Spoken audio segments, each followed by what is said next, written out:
Hello students, good morning बेटा। बेटा आज हमारे पास जो लेक्चर है उस लेक्चर के अंदर हमें बायोलॉजिकल क्लासिफिकेशन चैप्टर का सेकंड मेन जो किंगडम था बेटा, हमने इस चैप्टर को 5 मेन किंगडम्स में डिवाइड किया। सबसे पहले हमने जो किंगडम पढ़ा मोनेरा, उसको हमने कंप्लीट कर दिया। उसमें हमारे पास 3 ग्रुप ऑर्गेनिजम्स के हमने बनाए थे, जिसमें हमने यू बैक्टीरिया, आर्कियोबैक्टीरिया एंड साइनोबैक्टीरिया 3 तरीके का ऑर्गेनिजम्स हमने उसमें पढ़े बेटा।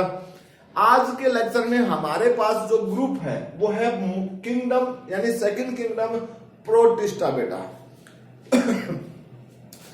प्रोटिस्टा जो किंगडम है बेटा, उसके अंदर किस टाइप के ऑर्गेनिज्म है? देखिए, मैं सिंपल सी एक भाषा में आप एक लाइन में मैं लिख देता हूं। Protista include all unicellular. Protista includes all unicellular eukaryotic।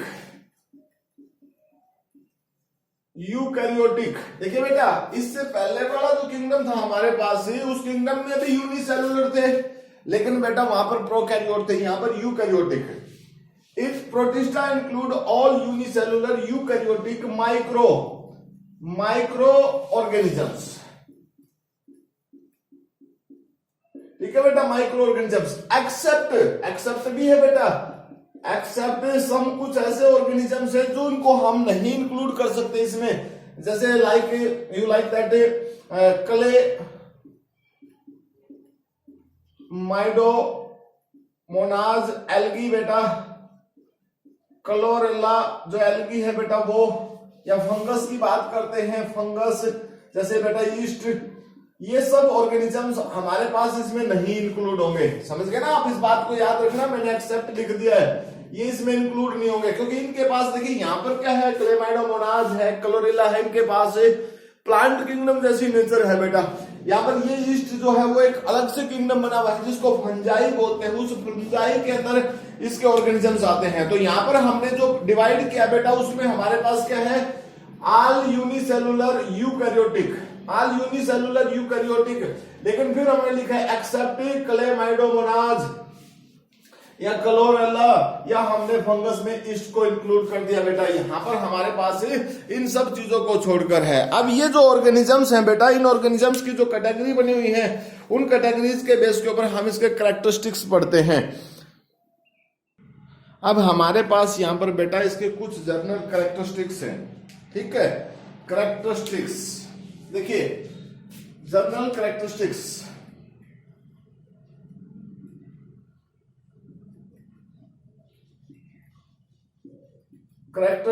Of A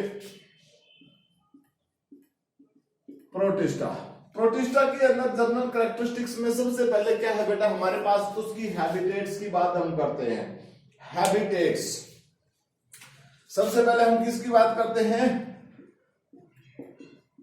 habitats की, मतलब आवास क्या है, कहां पर वो मिलते हैं बेटा। देखिए, protista are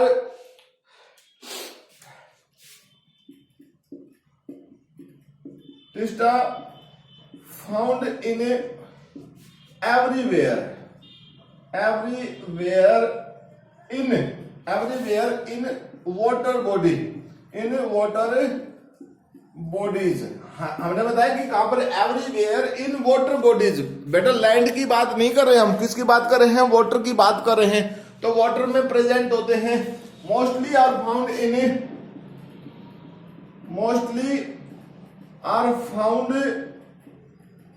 in fresh water. ठीक है, and also found in marine water with moist soil पे भी प्रेजेंट होते हैं बेटा। और अगर हम वाटर के अंदर देखें ना, they are generally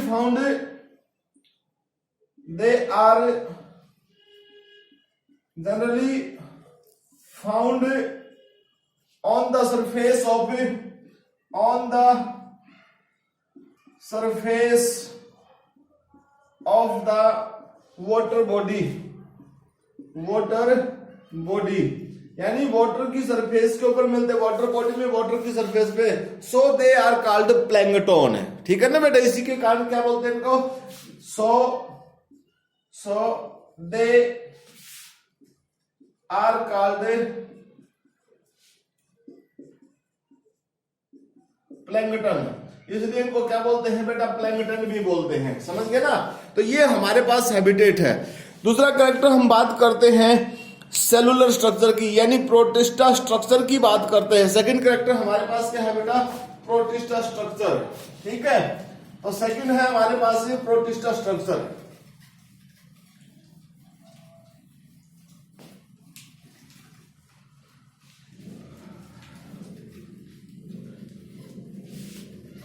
second character है हमारे पास ये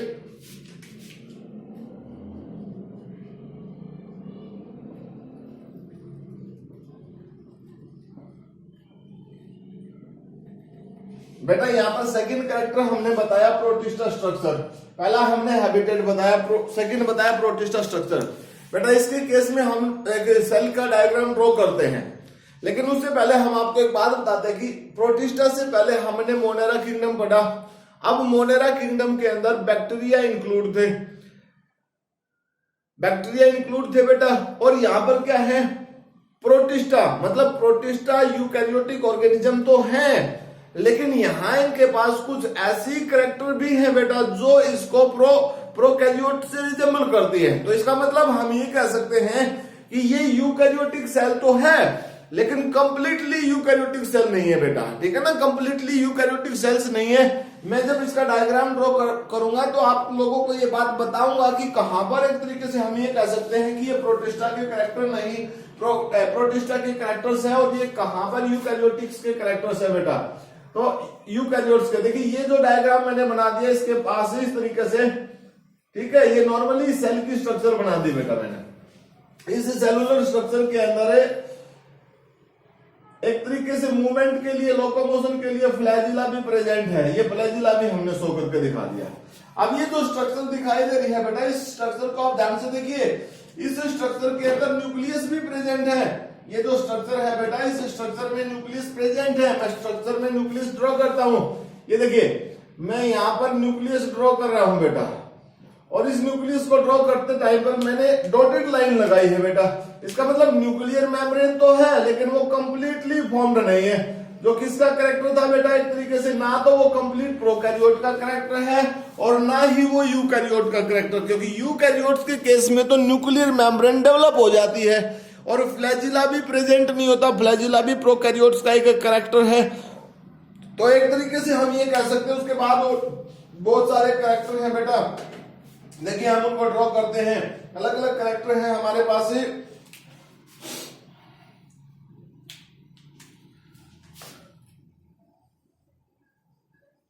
ये माइटोकॉन्ड्रिया और भी बना सकते हैं। माइटोकॉन्ड्रिया बेटा, ये भी माइटोकॉन्ड्रिया है हमारे पास।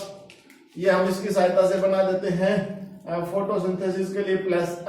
थैलेकोइड्स वगैरह जो स्ट्रक्चर थी जहां पर फोटोसिंथेसिस होता था, क्लोरोप्लास्ट हो गया हमारे पास। इसके अलावा बेटा इसमें एंडोप्लाज्मिक रेटिकुलम के साथ साथ गोल्गी कॉम्प्लेक्स भी प्रेजेंट होते हैं। गोल्गी कॉम्प्लेक्स भी है बेटा, और गोल्गी कॉम्प्लेक्स के साथ साथ इसमें और भी बहुत सारी चीजें हैं बेटा, ठीक है। आप सब लोगों को पता है कि यहाँ पर ये राइबोसोम्स में शो कर रहा हूं, देखना ये राइबोसोम मैंने शो कर दिया। और यूकैरियोटिक सेल्स के अगर राइबोसोम्स की अगर आप बात करें ना बेटा, तो वो आप सब लोगों को पता है कि वो एंडोप्लाज्मिक रेटिकुलम्स में प्रेजेंट होते थे। लेकिन यहां तो मैंने इंटरमीडिएट में यानी डायरेक्ट साइटोप्लाज्म में बना के दिखा दिए। इसका मतलब क्या है कि ये भी तो एक ऐसा कैरेक्टर होगा जिस कैरेक्टर के बेस के ऊपर हम इसको प्रोकैरियोट भी बोल सकते हैं, समझ गए। तो यहाँ पर सेलुलर ऑर्गेनेली जो है बेटा वो बननी स्टार्ट हो गई है। सेलुलर ऑर्गेनेली जो है वो बननी स्टार्ट हो गई है बेटा। अब इसके केस में देखिए, अगर हम स्ट्रक्चर की बात को एक्सप्लेनेशन या उसके पार्ट्स के नाम लिखते हैं, तो पार्ट्स के नाम देखिए मैं लिख देता हूं बेटा। हमारे पास डिफरेंट पार्ट्स के नेम है। ये क्या है, this one is the plasma membrane, और प्लाज्मा मेम्ब्रेन ना लिखकर बेटा आप इसको लिखिए सेल मेम्ब्रेन, ठीक है। ये क्या है बेटा, राइबोसोम, ये राइबोसोम है। ये हमारे पास क्या है, फ्लैजिला प्रेजेंट है बेटा। ये हमारे पास क्या है, माइटोकॉन्ड्रिया। ये कौन सा पार्ट है बेटा, माइटोकॉन्ड्रिया पार्ट है, ठीक। ये हमारे पास क्या है, ये हमारे पास है बेटा न्यूक्लियस, और इसी न्यूक्लियस के अंदर एक डार्क पार्ट में शो कर रहा हूं बेटा, ये है न्यूक्लियोलस। ये क्या है, न्यूक्लियर मेम्ब्रेन है बेटा, ये न्यूक्लियर मेम्ब्रेन। ये हमारे पास है क्लोरोप्लास्ट, ये है बेटा गोल्गी बॉडीज, ठीक है। इस तरीके से ये हमने एक सेल की स्ट्रक्चर बना दी। अब ये सेल की स्ट्रक्चर में डिफरेंट पार्ट्स को मैंने लेबल भी कर दिया बेटा, आपको बता भी दिया कि कौन कौन से पार्ट इसमें प्रेजेंट है और उन सब पार्ट्स का क्या क्या रोल है, किस किस तरीके से वो रोल प्ले करते हैं, अभी हम आपको बताते हैं, ठीक। तो देखिए बेटा, जो डिफरेंट ऑर्गेनेलीज प्रेजेंट हैं, उन डिफरेंट ऑर्गेनेलीज में हमारे पास देखिए सबसे पहले क्या है, सेल मेम्ब्रेन। अगर हम सेल मेम्ब्रेन की बात करें, सभी को मैं लिख देता हूं, cell membrane, ribosome,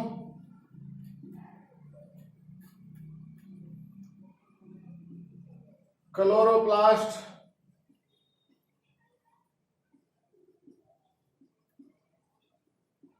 Golgi bodies बेटा,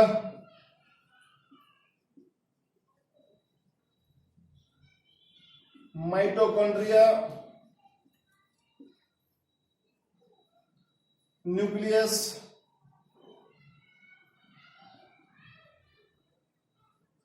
फ्लैजिला, ठीक है। ये पार्ट्स बेटा मैं शो कर रहा हूं। अब इन पार्ट्स के साथ साथ हम एक एक पार्ट्स को एक्सप्लेन करते हैं कि कौन सा पार्ट किस तरीके से रोल प्ले करता है बेटा। सबसे पहले सेल मेम्ब्रेन की बात हम करते हैं बेटा। सबसे पहला पार्ट हमारे पास क्या है, सेल मेम्ब्रेन। ये देखिए ये सेल मेम्ब्रेन पार्ट है बेटा। सेल मेम्ब्रेन जो पार्ट होता है उसका क्या काम होता है, it's helping to covering the cellular content. Cellular content मतलब सेल के जो डिफरेंट पार्ट्स प्रेजेंट है उन सब कंटेंट्स को ये कवर करने का काम करता है, मतलब सेल को शेप प्रोवाइड करने का ये काम करता है। अब देखिए बेटा, हमने यहाँ पर ये सेपरेट नहीं किया कि ये सेल वॉल है, प्लाज्मा मेम्ब्रेन है। क्यों नहीं सेपरेट किया, क्योंकि बेटा इसके पास ये जो प्रोटिस्टा है, इस प्रोटिस्टा के पास डिफरेंट ग्रुप्स के ऑर्गेनिज्म इसमें इंक्लूड हैं। इसमें हमारे पास कंज्यूमर्स भी प्रेजेंट है, प्रोटिस्ट भी प्रेजेंट है, जो एक तरीके से नॉर्मली खुद सेल्फ प्रिपरेशन कर सकते हैं फूड की। तो हमने यहाँ पर एक कॉमन डायग्राम रिप्रेजेंट आपके सामने करा है।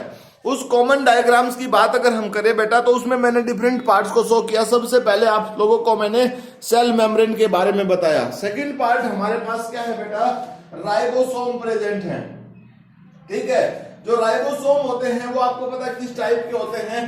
देखिए हम बात कर रहे हैं किसकी बेटा, राइबोसोम जो होते हैं वो ATS टाइप के होते हैं। क्यों ATS टाइप के क्यों होते हैं, क्योंकि स्टार्टिंग में हमने आपको ये तो बताया था बेटा, ये जो सेल है, ये सेल कैसी है, यूकैरियोटिक सेल है, ना कि प्रोकैरियोटिक सेल। हालांकि ये साइटोप्लाज्म के अंदर यहाँ पर राइबोसोम प्रेजेंट है, साइटोप्लाज्म के अंदर है। आपने देखा कि राइबोसोम्स, देखिए ये स्मॉल पार्ट जो प्रेजेंट है, ये राइबोसोम्स प्रेजेंट है बेटा हमारे पास। ये जो हमने ड्रॉ कर रखे ना, ये राइबोसोम्स है हमारे पास है। तो ये जो राइबोसोम्स आपको दिख रहे हैं, ये भी एक तरीके से साइटोप्लाज्म में डायरेक्टली है। और इनका काम क्या होता है, ribosomes act as a protein factory, protein factory का काम करते हैं बेटा। देन उसके बाद हमारे पास है क्लोरोप्लास्ट। यू नो कि क्लोरोप्लास्ट क्या होता है बेटा, साइट फॉर फोटोसिंथेसिस, यानी साइट फॉर फोटोसिंथेसिस। क्या है बेटा, sites for the photosynthesis. You know कि साइट्स फॉर द फोटोसिंथेसिस का मतलब क्या होता है, एक ऐसा प्लेस जहां पर प्लांट अपना फूड सेल्फ प्रिपेयर करता है।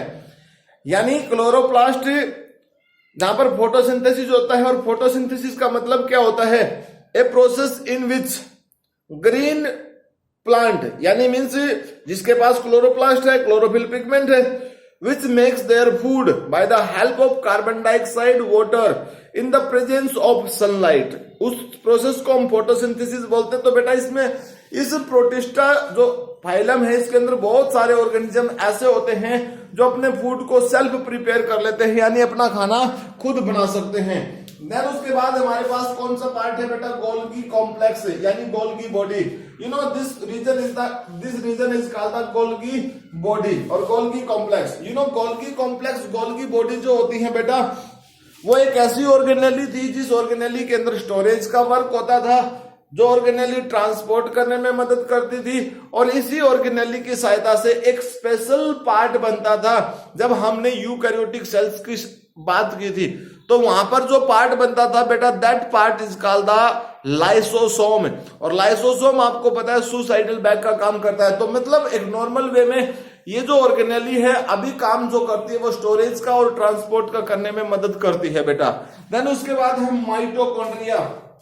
Then next part is the mitochondria बेटा। अभी माइटोकॉन्ड्रिया कौन सा पार्ट है, देखिए ये जो पार्ट हमारे पास है बेटा ये माइटोकॉन्ड्रिया है। अब माइटोकॉन्ड्रिया को हम क्या बोलते हैं, mitochondria is called the power house of the cell. इसको हम किसके नाम से बोलते थे बेटा, power house of the cell. It's means it generate, it produce energy in form of ATP. ठीक है बेटा, ये एनर्जी बनाने का काम करती है। It help into to produce energy, और एनर्जी प्रोड्यूस किसके फॉर्म में करती है बेटा, एटीपी की फॉर्म में एनर्जी प्रिपेयर करने का काम करती है। तो mitochondria power house of the cell के नाम से जानी जाती है। वो हर किसी केस में, हर किसी सिचुएशन में काउंट की जाती है। देन उसके बाद है न्यूक्लियस। ठीक है बेटा, अब हमारे पास क्या है नेक्स्ट, न्यूक्लियस पार्ट प्रेजेंट है। ये जो न्यूक्लियस पार्ट प्रेजेंट है बेटा, आपको पता है कि न्यूक्लियस जो होता है वो सेंटर में प्रेजेंट होता है।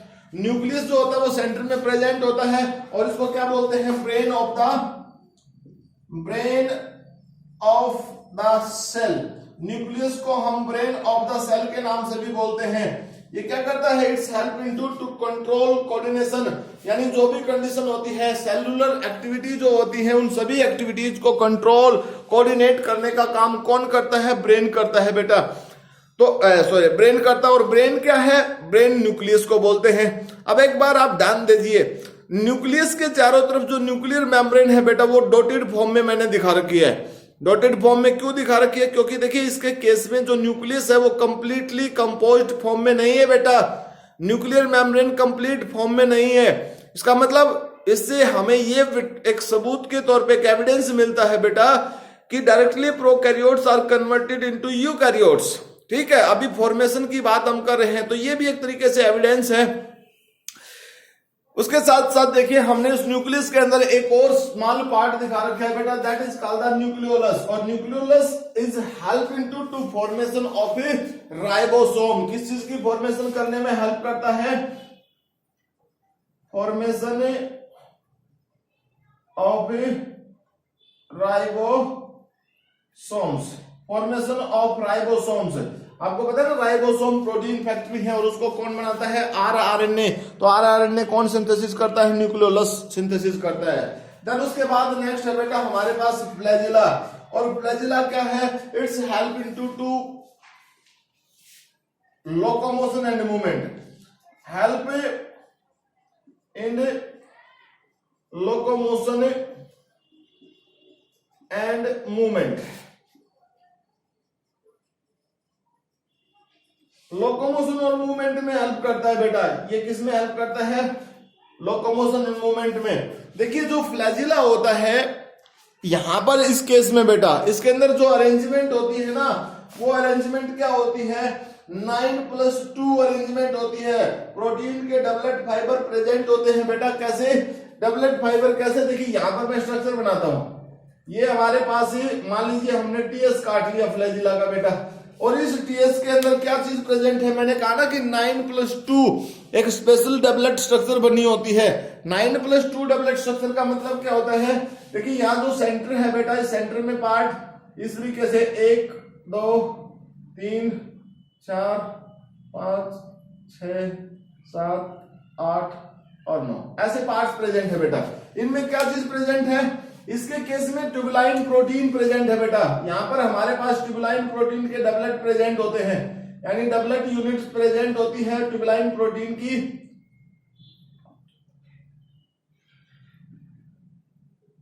किसकी बनी होती है बेटा?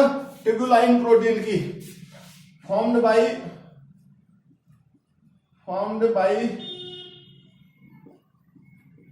ट्यूबुलाइन प्रोटीन। ठीक है, किससे बनी होती है बेटा? प्रोटीन है हमारे पास, ट्यूबुलाइन प्रोटीन से बना होता है फ्लैजिला। तो फ्लैजिला की फॉर्मेशन की बात हम कर रहे हैं। ये थी हमारे पास सेलुलर स्ट्रक्चर। ये क्या थी हमारे पास बेटा? प्रोटिस्टा की सेलुलर स्ट्रक्चर है हमारे पास। इस सेलुलर स्ट्रक्चर को हमने ड्रॉ किया आपके सामने, और इस सेलुलर स्ट्रक्चर के बेस के ऊपर हम नेक्स्ट कैरेक्टर की तरफ पढ़ते हैं बेटा। नेक्स्ट कैरेक्टर हमारे पास क्या है? Locomotion in protista.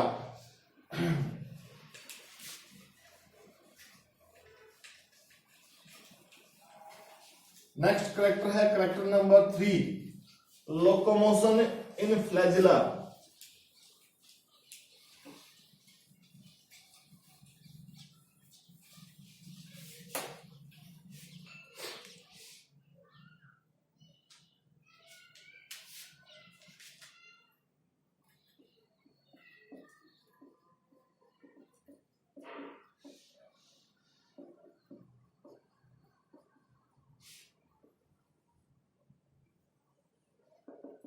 बेटा जो ही प्रोटिस्टा होते हैं, लोकोमोशन इन प्रोटिस्टा। देखिए प्रोटिस्टा के केस में लोकोमोशन कई तरीके से होती है बेटा, अलग अलग टाइप की लोकोमोशन होती है। अब उसमें लोकोमोशन के केस हमारे पास प्रेजेंट है, जैसे locomotion by the help of pseudopodia. ठीक है बेटा, locomotion by the help of pseudopodia पहला केस है। Locomotion by pseudopodia. अब सूडोपोडिया आपको पता होते हैं क्या होते हैं बेटा? फाल्स फिट बोलते हैं हम, फाल्स फिट, यानी मेम्ब्रेन का ही स्पेशल स्ट्रक्चर बन जाती है, और उस मेम्ब्रेन की स्ट्रक्चर के बेस के ऊपर ही जो ऑर्गेनिजम्स होते हैं इस ग्रुप के, वो मोशन शो करते हैं बेटा। अब जब ऑर्गेनिज्म शो करते हैं तो सूडोपोडिया के भी टाइप है बेटा। यहाँ पर लिपोपोडिया है, फिलोपोडिया है। ठीक है, अब लिपोपोडिया में लोब लाइक स्ट्रक्चर प्रेजेंट होती है बेटा। ठीक है, जैसे एग्जांपल इसके बाद अगर हम बात करते हैं तो लिपोपोडिया बेटा एग्जांपल है अमीबा, अमीबा के केस में है। दूसरा हमारे पास है बेटा, ये तो है लिपोपोडिया। सेकंड हमारे पास है फिलोपोडिया, जिसमें यूग्लिना है बेटा। फिलोपोडिया एग्जांपल हो गया हमारे पास यूग्लिना। देन हमारे पास और क्या है बेटा? रेक्टोपोडिया। ठीक है, एक्सोपोडिया का केस है हमारे पास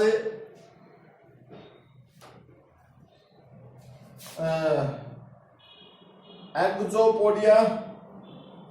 इसमें हमारे पास एग्जांपल क्या है बेटा? एक्टिनोथायरस इसका एग्जांपल है। फिर उसके बाद है रेटिकुलोपोडिया। रेटिकुलोपोडिया बेटा, रेटिकुलोपोडिया के केस में अगर हम बात करते हैं तो रेटिकुलोपोडिया के केस में हमारे पास बेटा एग्जांपल है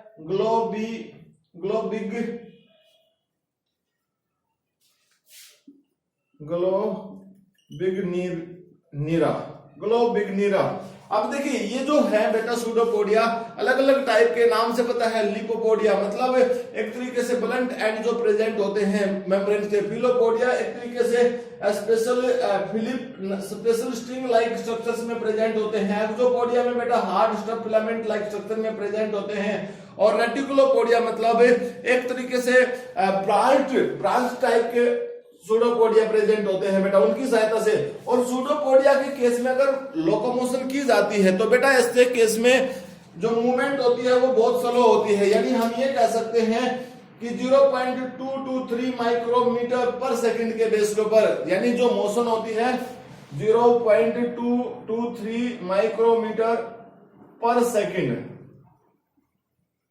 ये मोशन होती है बेटा, तो बहुत कम मोशन होती है। उसके बाद नेक्स्ट है हमारे पास locomotion by the help of flagella.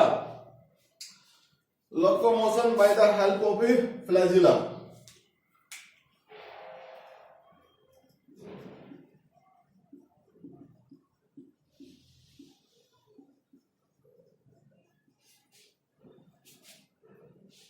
Locomotion by flagella बोल, फ्लैजिला बेटा, ठीक है। और फ्लैजिला की सहायता से होगा, तो आप सबको पता है फ्लैजिला क्या होता है।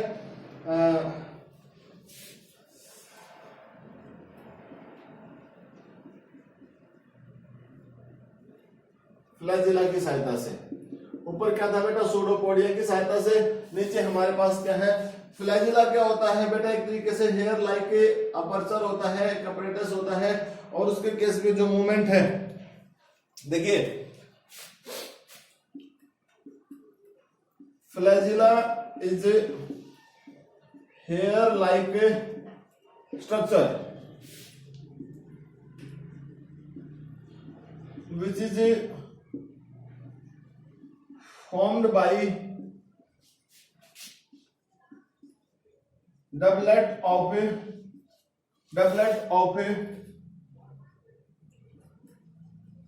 tubuline protein which is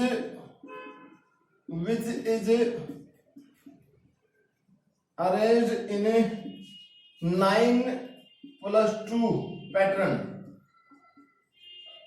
और 9+2 पैटर्न मैंने आपको बताया बेटा। अब देखिए यहां पर जो मोशन होती है बेटा वो भी स्लो होती है, ठीक है ना, वो भी बहुत स्लो होती है। वो कितनी होती है, हालांकि वैरी कर जाती है बेटा।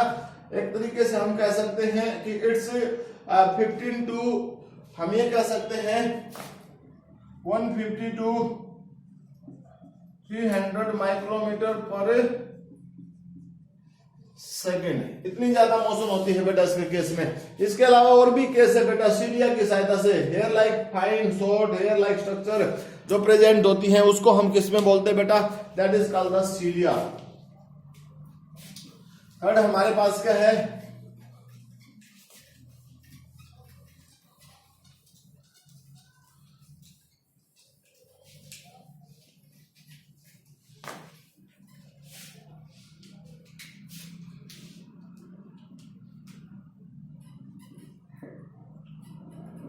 लोकोमोशन बाय सीलिया, ठीक है। सीलिया क्या होता है बेटा, स्मॉल शॉर्ट माइन्यूट,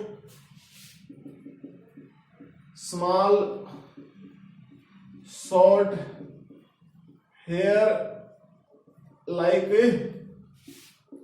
स्ट्रक्चर, ठीक है, हेयर लाइक स्ट्रक्चर बेटा। अगर इसकी कंपोजिशन की बात करें ना बेटा, तो it is also formed by the help of a tubuline protein. It is also formed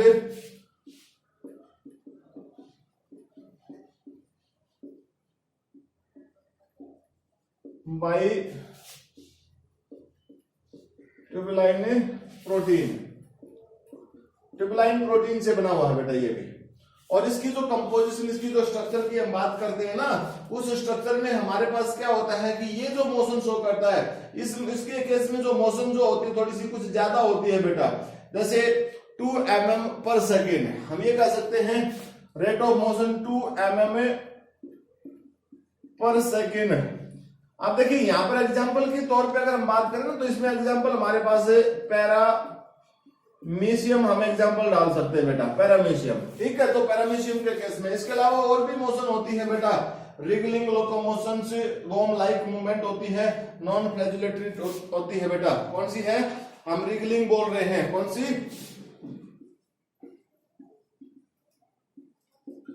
wriggling wriggling movement.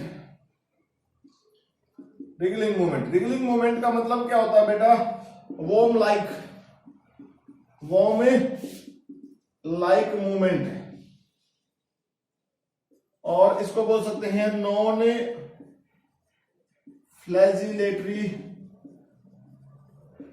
Motion, ठीक है, कोई फ्लैजिला वगैरह नहीं होता। इसके अलावा और भी होते हैं बेटा, और कौन सी है? म्यूसिलेज मोशन, ठीक है ना, म्यूसिलेज प्रोपल्सन्स बाई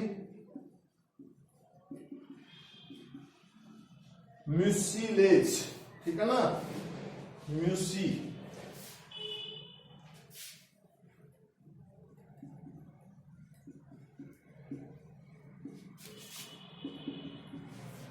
म्यूसिलेज प्रोपल्सन, ठीक है बेटा। चिपचिपा सब्सटेंस है, उसके बेस के ऊपर प्रोपल्सन होती है, मतलब बॉडी को फॉरवर्ड डायरेक्शन में मूव किया जाता है। तो इस तरीके से हमारे पास बहुत सारे केसेस हैं यहाँ पर बेटा मोशन के।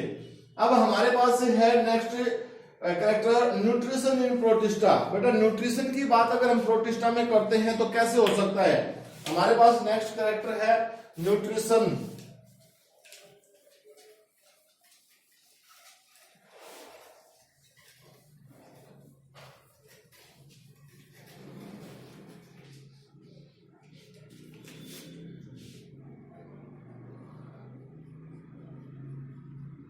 इन प्रोटिस्टा। न्यूट्रिशन इन प्रोटिस्टा में बेटा किस टाइप का न्यूट्रिशन होता है? देखिए प्रोटिस्टा जो किंगडम है वो डिफरेंट फॉर्म है बेटा, diverse type of the forms for nutrition. There are the diverse form of a nutrition, there are diverse form of a nutritions, ठीक है बेटा, डिफरेंट फॉर्म है न्यूट्रिशंस की। और न्यूट्रिशन की जो फॉर्म्स है उसमें कौन कौन सी फॉर्म है? जैसे फॉर एग्जांपल फोटोसिंथेटिक, यानी हम बोल सकते हैं होलोफिटिक। तो पहला केस हमारे पास क्या हो सकता है बेटा? फोटोसिंथेटिक, यानी होलोजोइक जो होता है ना हमारे पास, होलोफिटिक बोल सकते हैं आप इसको। क्या बोल सकते हैं? होलोफिटिक, क्योंकि फोटोसिंथेसिस तो बेटा फिटिक, जोइक नहीं फिटिक, क्योंकि प्लांट्स की बात कर रहे हैं, मतलब bye the help of photosynthesis, ठीक है। तो मतलब सेल्फ प्रिपरेशन होती है फूड की, self preparation of food by photosynthesis. किसकी सहायता से बेटा? जो फोटोसिंथेसिस का जो स्टेप होता है ना, उस फोटोसिंथेसिस के स्टेप की सहायता से सेल्फ प्रिपरेशन होती है फूड की, ठीक है। अब सेकंड टाइप की बात अगर हम करें बेटा, तो उसमें हमारे पास क्या हो सकता है? होलोजोइक, ठीक है ना। और क्या हो सकती है हमारे पास? होलोजोइक मतलब मोड ऑफ न्यूट्रिशन, ठीक है। सेकंड है हमारे पास होलोजोइक। देखिए पहला हमारे पास होलोफिटिक है बेटा, दूसरा होलोजोइक, मतलब mode of nutrition in which food taken from A surrounding medium, ठीक है, और इंजेस्टेड मतलब लिया जाता है माउथ के थ्रू। आपको पता होगा बेटा, इंडाइजेस्ट का मतलब लिख दिया मैंने, इसका मतलब माउथ के थ्रू लिया जाता है। फिर सैप्रोबिक, सैप्रोबिक का मतलब क्या होता है? सैप्रोबिक इसका मतलब है बेटा mode of nutrition in which food obtained from a dead and decay organic matter,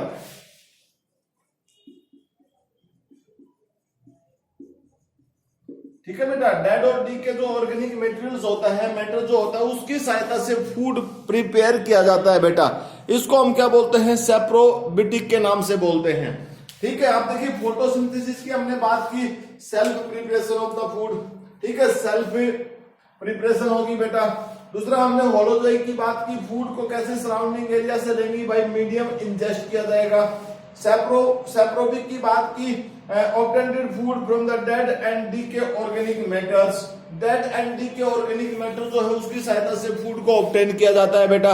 इसके अलावा हमारे पास और भी मोड है बेटा, जिसमें पैरासिटिक मोड है बेटा, ठीक है ना, कौन सा है बेटा, फोर्थ है हमारे पास है पैरासिटिक। पैरासिटिक का मतलब क्या होता है बेटा, food obtained from a body of another organism,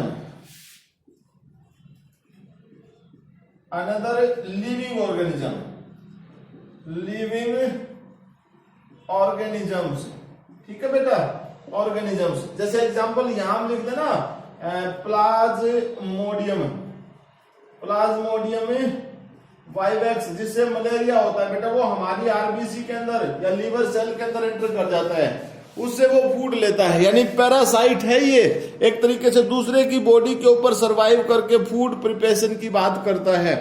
उसके बाद है बेटा हमारे पास से, मतलब ये सारे के सारे अगर हम बात करें ना बेटा, ये जो सारे के सारे हमने लिख दिए, ये तीन जो हमने लिख दिए बेटा, ये तीनों के तीनों हमारे पास एक तरीके से हम ये कह सकते हैं इसमें कि ये सब क्या है, हेट्रोट्रोपिक मोड ऑफ न्यूट्रिशन, इसको हम कह सकते हैं, देखिए हेट्रोट्रोपिक मोड ऑफ न्यूट्रिशन बेटा, समझ गए ना। हेट्रोट्रोपिक मोड ऑफ न्यूट्रिशन का मतलब क्या होता है कि अपना खाना खुद ही नहीं बना सकते, वो दूसरों पे लेते हैं अपना खाना, ठीक है, तो दूसरों के बेस के ऊपर लेते हैं, तो हेट्रोट्रोपिक मोड ऑफ न्यूट्रिशन होगा बेटा। इसके बाद हमारे पास एक और टाइप है इसमें, फोटो के बाद मिक्सोट्रोपिक है बेटा, ठीक है ना। तो हमारे पास फिफ्थ टाइप कौन सी है, मिक्सोट्रोपिक।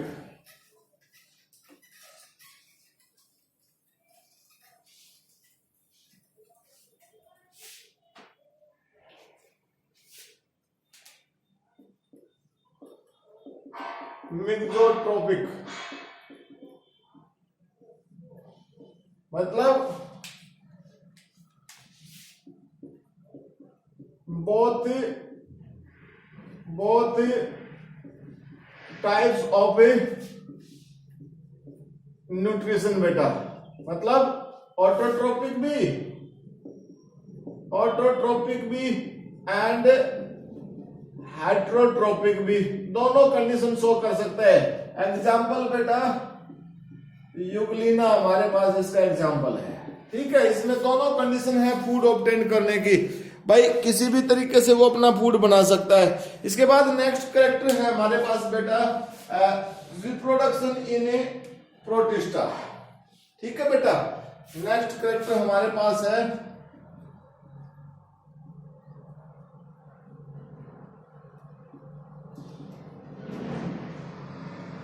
प्रोटिस्टा के अंदर रिप्रोडक्शन की बात हम करते हैं बेटा। देखिए प्रोटिस्टा जो ग्रुप है उसमें रिप्रोडक्शन कैसे हो सकता है, कैसे लगता है आपको कैसे हो सकता है? देखिए स्मॉल ऑर्गेनिज्म है बेटा, तो एक तरीके से एसेक्सुअल रिप्रोडक्शन में ज्यादा बिलीव करते हैं। इसका मतलब मोड ऑफ रिप्रोडक्शन बहुत सारे हो सकते हैं, ठीक है। तो हम कह सकते हैं मेनली ए सेक्सुअल रिप्रोडक्शन अक्कर, ठीक है बेटा। और ये सेक्सुअल रिप्रोडक्शन में टाइप है हमारे पास, आप सबको पता है, बाइनरी फिजन है, मल्टीपल फिजन है, binary fission, multiple fission, plasmogamy, ठीक है बेटा। और क्या है? प्लाज्मोगेमी है, टोमी, प्लाज्मोटोमी,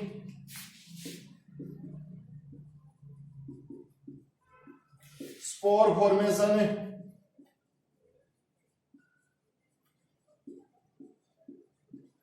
बडिंग है बेटा। ये सारे के सारे केस हैं ए सेक्सुअल रिप्रोडक्शन के बेटा। और आप सब लोगों को पता है कि ये सेक्सुअल रिप्रोडक्शन जो है उसका मतलब बाइनरी फिजन का मतलब क्या होता है बेटा, कि ऑर्गेनिजम्स की body equal size to daughter cells में स्प्लिट हो जाती है।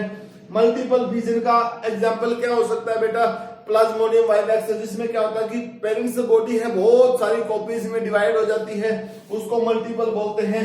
प्लाज्मोटोमी क्या होती है बेटा, प्लाज्मोटोमी का मतलब है जो प्रोटोप्लाज्म है उसके बेस के ऊपर डिवीजन हो जाता है। फिर स्पोर फॉर्मेशन, मतलब ऑर्गेनिजम्स की बॉडी है वो स्पोर की सहायता से न्यू ऑफस्प्रिंग में प्रोड्यूस होती है। And budding by the outgrowth of the parents body, bud produce होती है बेटा outgrowth of the body. ठीक है, तो इस तरीके से हमारे पास डिफरेंट केस हैं ए सेक्सुअल रिप्रोडक्शन के। और there are the sexual reproduction is also be recorded in some cases, ठीक है ना। There are the some cases of हम लिख सकते हैं there are some cases of